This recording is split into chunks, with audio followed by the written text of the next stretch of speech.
Welcome everyone at our YouTube channel Navodaya point. तो आज हम लोग पढ़ने वाले हैं mathematical tools used in physics. तो इसमें हमको दो चीजें पढ़नी है, वेक्टर और कैलकुलस। और कैलकुलस के अंतर्गत डिफरेंशिएशन और इंटीग्रेशन। ठीक है, तो आज हम लोग पहले पढ़ना स्टार्ट करेंगे वेक्टर, उसके बाद कैलकुलस पढ़ा जाएगा हम लोग। तो वेक्टर क्वांटिटी मतलब आप क्या समझते हैं? वेक्टर मतलब होता है ऐसी फिजिकल क्वांटिटी जिनके पास मैग्नीट्यूड हो, डायरेक्शन हो, और एक चीज और, ये तो आप 9th क्लास में सीखे होंगे कि वेक्टर क्वांटिटी किसे बोलते हैं, जिसके पास मैग्नीट्यूड हो और डायरेक्शन हो। और तीसरी बात क्या होनी चाहिए, उसके पास ये जो हमारी वेक्टर क्वांटिटी उसे बोलेंगे जो फॉलो करे लॉज ऑफ वेक्टर एडिशन। इसको हम लोग आगे पढ़ेंगे। ठीक है, इसी रीजन के कारण करंट को वेक्टर क्वांटिटी नहीं कहा जाता है। करंट में क्या होता है, करंट के पास मैग्नीट्यूड भी होता है, डायरेक्शन भी होता है, लेकिन current laws of vector addition follow नहीं करता है, जिस कारण उसे वेक्टर क्वांटिटी नहीं कहा जाता है। ठीक है, करंट को एक अलग टाइप का क्वांटिटी है जिसे नहीं पढ़ना है, टेंसर क्वांटिटी। तो करंट को हम लोग टेंसर क्वांटिटी बोलते हैं।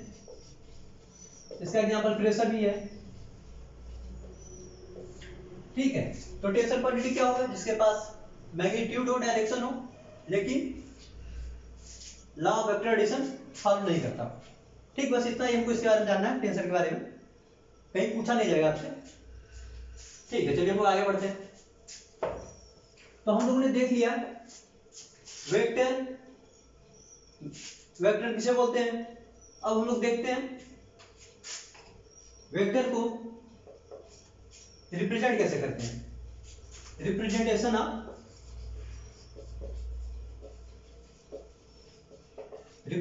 Of vector. तो वेक्टर को रिप्रेजेंट करने का दो तरीका है।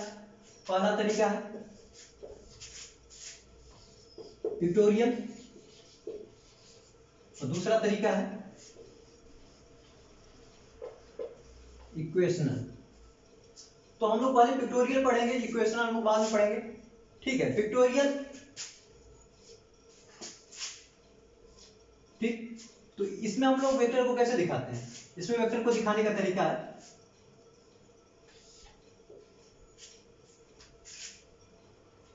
एरो से। ठीक है,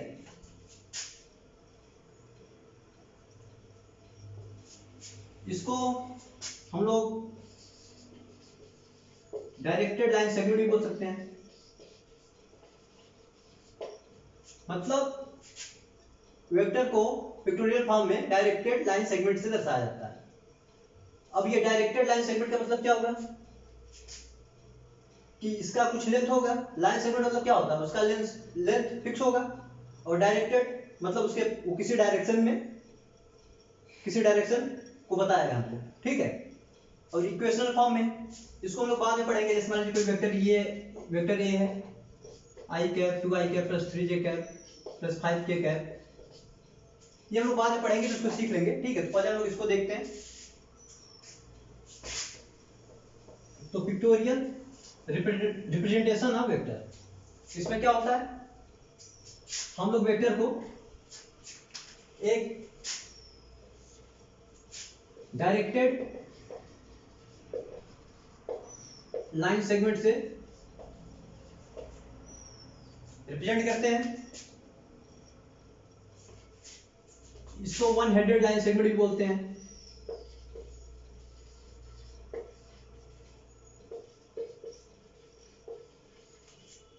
ठीक है, तो देखिए इसका खास बात क्या क्या है। ऐसे हम लोग रिप्रेजेंट कर दिए, तो इससे हमें क्या क्या पता चलता है। तो जो इसका ये लेंथ है, ये हमारा लाइन सेगमेंट हुआ, इसका ये जो लेंथ है, ठीक है, ये हमको बताएगा उस वेक्टर का मैग्नीट्यूड। और ये जिधर एरो बना है वो वेक्टर का डायरेक्शन बताएगा हमको, ठीक है। और पीछे वाले पार्ट को हम लोग टेल बोलते हैं, इसको हेड बोलते हैं। तो इतना बात आप लोग याद रख लीजिए, कोई वेक्टर होगा तो उसको हम लोग पिक्टोरियल फॉर्म में इस तरह डिनोट करते हैं। पिक्टोरियल मतलब क्या, पिक्चर के फॉर्म में, ठीक है। जो वेक्टर दिया उसको बना दिया, तो इस तरह बनाया जाएगा। पीछे वाला पार्ट टेल, आगे वाला हेड, और जो इसका लेंथ होगा उसको हम लोग मैग्नीट्यूड बोलते हैं, ठीक है। अब लिखा कैसे जाता है, जैसे आपको पता है कि वेलोसिटी क्या होता है, वेक्टर होता है, तो उसको हम लोग ऐसे लिखेंगे, ये हुआ हमारा वेलोसिटी वेक्टर, ठीक है। फोर्स वेक्टर होता है, तो फोर्स वेक्टर हम कैसे लिखेंगे, इस तरह लिखेंगे। जो उसका सिंबल है उसके ऊपर एक एरो बना देंगे, ठीक है। तो उसका मतलब वो एक वेक्टर क्वांटिटी रिप्रेजेंट कर रहा है, ठीक है। तो इससे हमें पता चल गया कि ये वेक्टर है, तो उसका मैग्नीट्यूड भी हमें लिखना होगा। तो मैग्नीट्यूड कैसे लिखा जाता है किसी वेक्टर का, तो मैग्नीट्यूड लिखने के लिए कुछ नहीं करना होता है। जैसे हमारे ये वेक्टर भी है, ठीक है, इसको मॉड्यूलस के अंदर लिख देंगे, ये हो गया मैग्नीट्यूड, ठीक। और किसी भी वेक्टर का मैग्नीट्यूड कभी भी निगेटिव नहीं होगा, ठीक है। ये हमेशा क्या होगा, ग्रेटर देन और इक्वल टू जीरो। जीरो भी हो सकता है, जीरो से बड़ा हो सकता है, लेकिन जीरो से छोटा कभी नहीं होगा। किसी भी वेक्टर का मैग्नीट्यूड जीरो से छोटा कभी नहीं होता है, ये बात आपको याद रख लेना है, ठीक है। तो ये समझ गए हम लोग। अब हम लोग आगे बढ़ते हैं।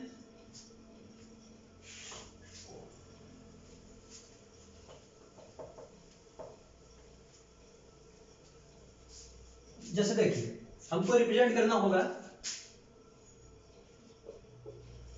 5 मीटर डिस्प्लेसमेंट टुवर्ड ईस्ट, और एक हमको डिनोट करना है 50 मीटर डिस्प्लेसमेंट टुवर्ड नॉर्थ। इसको हम लोग डिनोट कैसे करेंगे, ठीक है।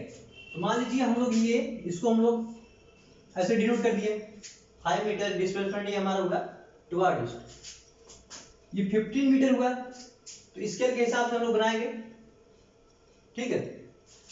तो इसका मैग्नीट्यूड 5 है, इसका मैग्नीट्यूड कितना है, 15 है। मतलब जो यहाँ पे इसकी लेंथ है, इसके लिए बनाएंगे तो 3 टाइम्स होगा, ठीक है। अब डायरेक्शन ये इधर का है, इस डायरेक्शन में, इसका डायरेक्शन क्या है, नॉर्थ है, ये आपको पता होगा, ठीक है। तो जो लाइन सेगमेंट इसका बनाएंगे, इसका 3 टाइम्स बनाएंगे, लेकिन डायरेक्शन ऊपर साइड, ठीक है। पिक्चर का मतलब क्या होगा, हमें देख के पता चल जाए वेक्टर के बारे में सब कुछ, क्या डायरेक्शन है, क्या मैग्नीट्यूड है, ठीक है। इसका 3 टाइम्स हम लोग बना देंगे, ठीक। अगर यही ईस्ट होता कोई दिक्कत नहीं होता हमको, जितना बड़ा ये है उसका 3 टाइम्स इधर ही बना देते, ठीक है। समझ में आ रहा होगा ये बात आपको, ठीक है। चलिए, तो हम लोगों ने देख लिया वेक्टर को कैसे रिप्रेजेंट किया जाता है, मैग्नीट्यूड को कैसे लिखा जाता है। किसी भी वेक्टर का मैग्नीट्यूड कभी भी नेगेटिव नहीं हो सकता, ठीक है। तो अब हम लोग आगे देखते हैं वेक्टर कितने टाइप के होते हैं, types of vector.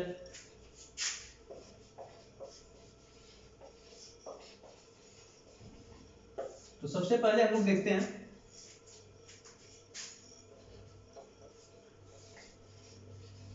Equal vector. Equal vector किसको बोलेंगे, two vectors are said to be equal vector if they have same magnitude and same direction, ठीक है। जैसे हमारे पास वेक्टर ए हुआ, वेक्टर बी हुआ, इनको हम लोग बराबर कब बोलेंगे? जब इनका डायरेक्शन सेम हो और क्या हो, मैग्नीट्यूड, मतलब ये जो लेंथ ये है वही लेंथ ये भी होना चाहिए, दोनों का लेंथ सेम हो और मैग्नीट्यूड भी सेम हो, तो उसको हम लोग बोलेंगे इक्वल वेक्टर। ठीक है,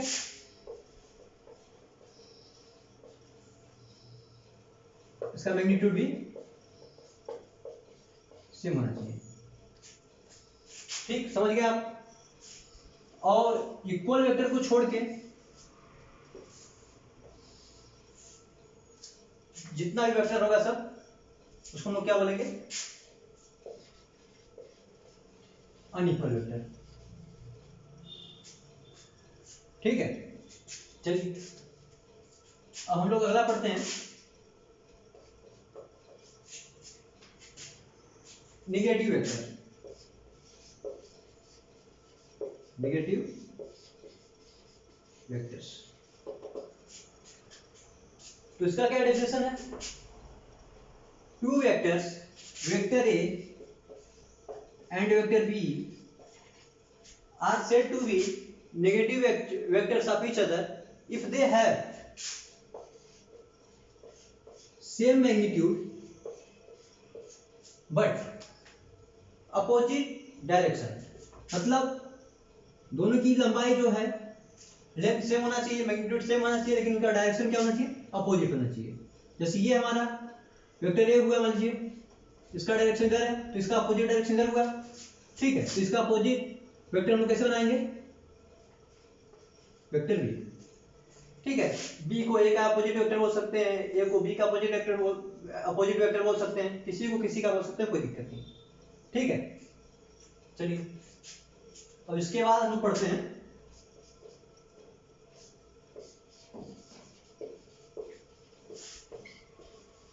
कोलिनियर वेक्टर्स।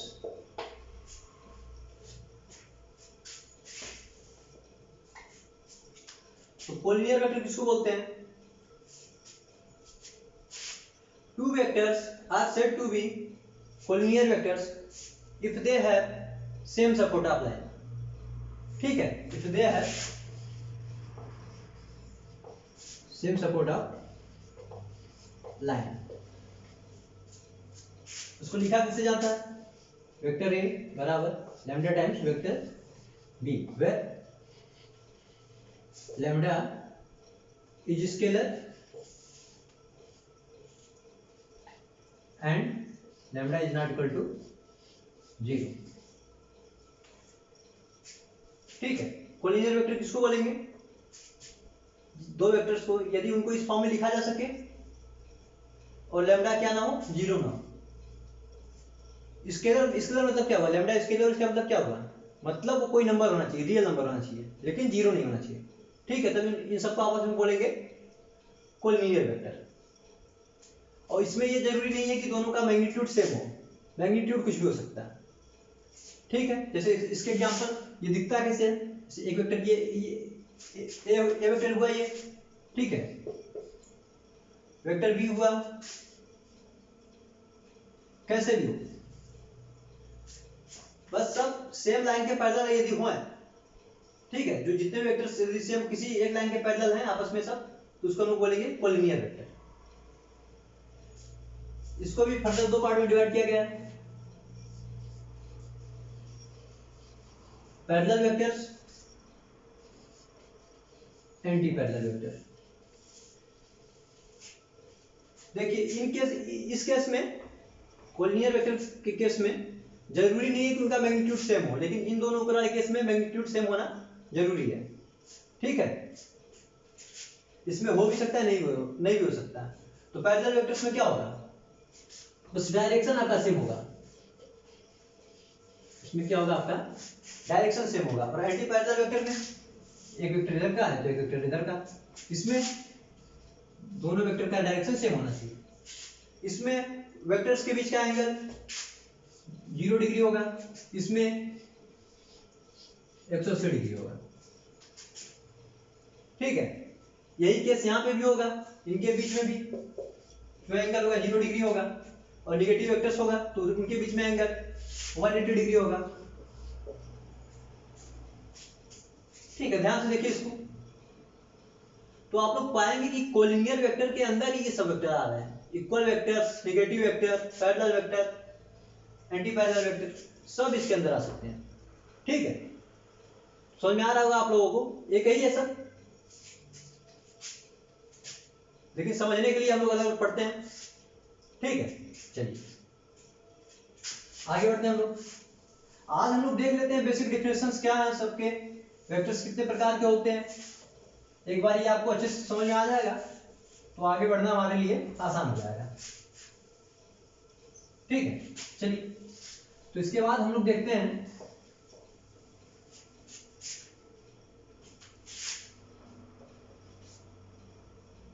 Coplanar vector.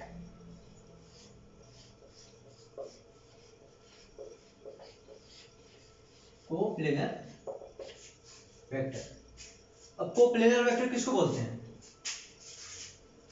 पता ही चल रहा, नाम से पता चल जा रहा है कि जो वेक्टर्स एक ही प्लेन में होंगे आपस में, उनको हम लोग क्या बोलेंगे, कोप्लेनर वेक्टर। मतलब two or more vectors are said to B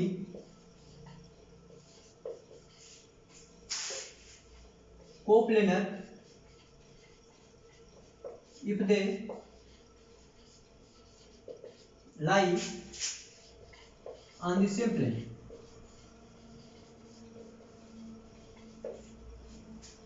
ठीक है, और यहां एक मजे की बात क्या है कि टू वेक्टर्स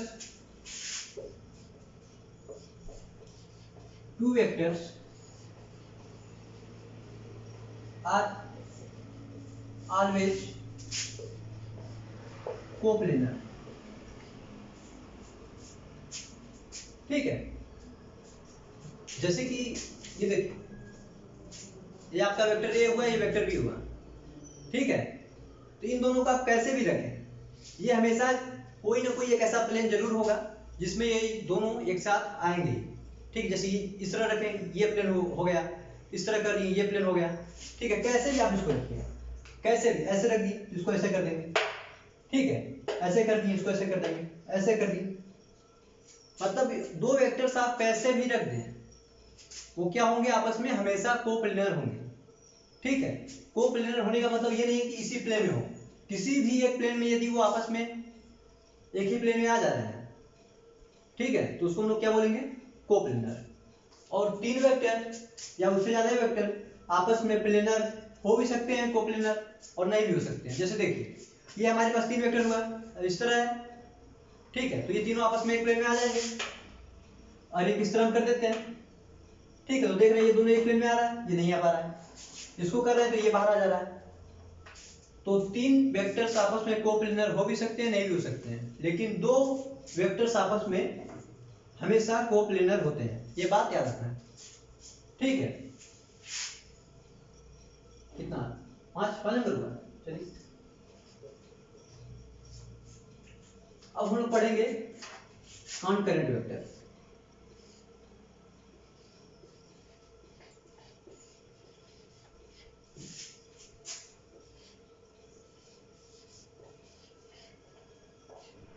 कॉनकरेंट वेक्टर किसको बोलते हैं,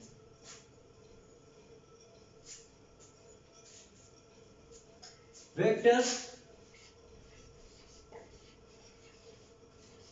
acting at same point।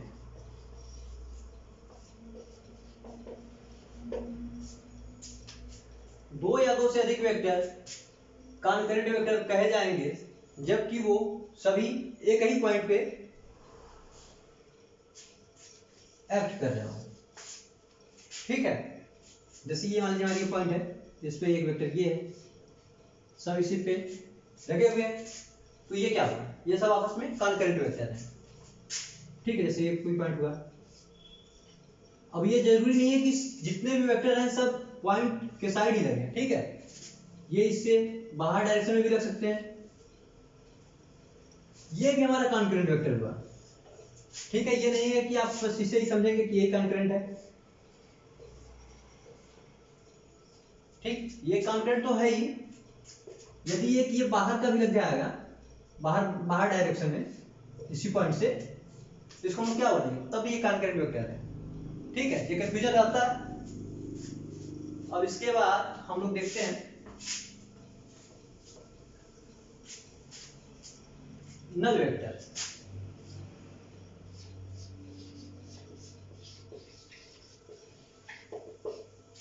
Null vector किसको बोलते हैं?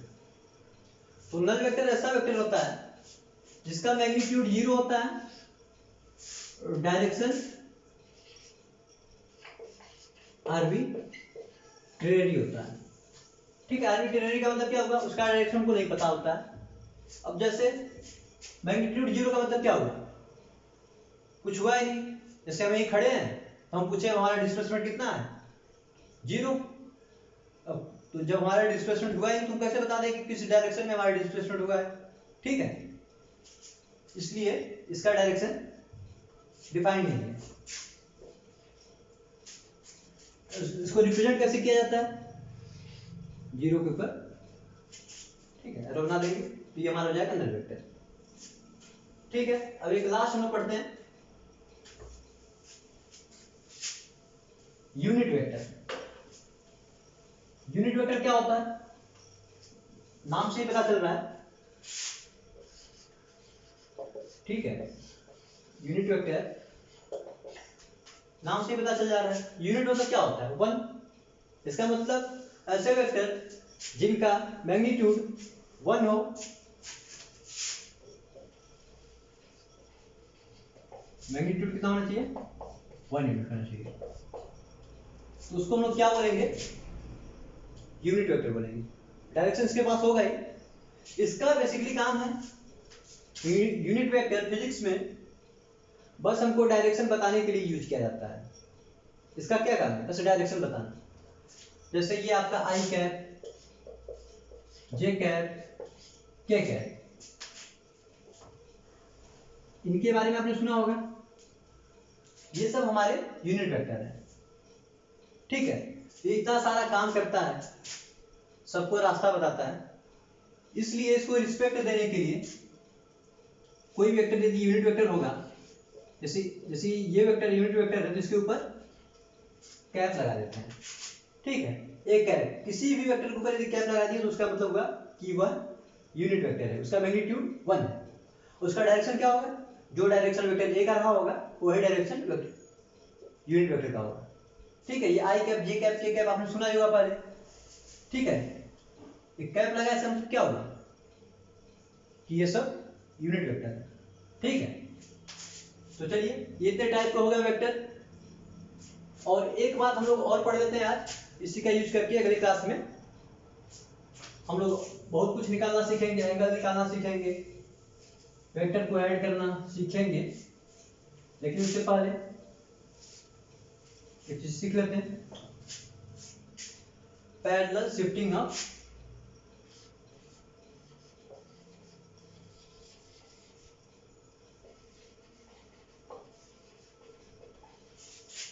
वेक्टर्स।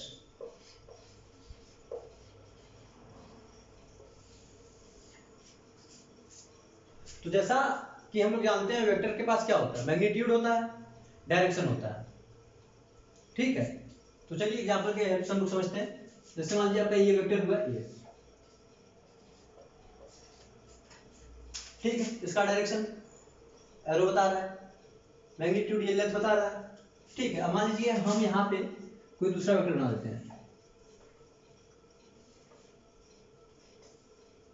ठीक है, लेंथ जो कि इसका यही हो, डायरेक्शन भी वही हो, तो इन दोनों में कोई अंतर नहीं है, इसको भी हम लोग वेक्टर बोल सकते हैं। ठीक है, इन दोनों में कोई अंतर नहीं है, जो यहाँ वेक्टर बना है इसको हम लोग यहाँ भी बना सकते हैं। इसी को कहा जाता है पैरेलल शिफ्टिंग ऑफ वेक्टर्स। ठीक है, चाहे इसको हम लोग ये यहां बना है, इसको यहां बना दें, कोई अंतर नहीं है।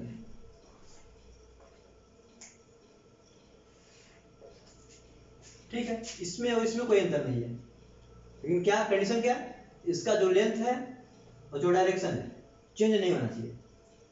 मतलब जो आपका वेक्टर है उसका ओरिएंटेशन चेंज नहीं होना चाहिए, जैसे यहाँ पे है उसी तरह यहाँ पे भी होगा, तो वेक्टर में कोई डिफरेंस नहीं है। जैसे आपका वेक्टर यहाँ पे है, ठीक है, इसी तरह यहाँ पे भी है, तो इस वेक्टर और इस वेक्टर में जो यहाँ पे था कोई अंतर नहीं है, इसको आप शिफ्ट कर सकते हैं, ठीक है। इसका यूज क्यों किया जाता है, इसका यूज हम लोग आगे पढ़ेंगे।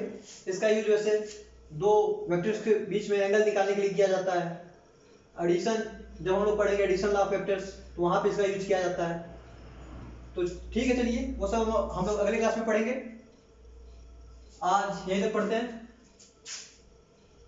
यदि आपको यह वीडियो पसंद आया हो तो हमारे चैनल को सब्सक्राइब करिए, शेयर करिए, लाइक कर भी सकते हैं, नहीं भी कर सकते हैं, ठीक है, शेयर कर दीजिएगा जिससे कि सबके पास पहुंच जाए।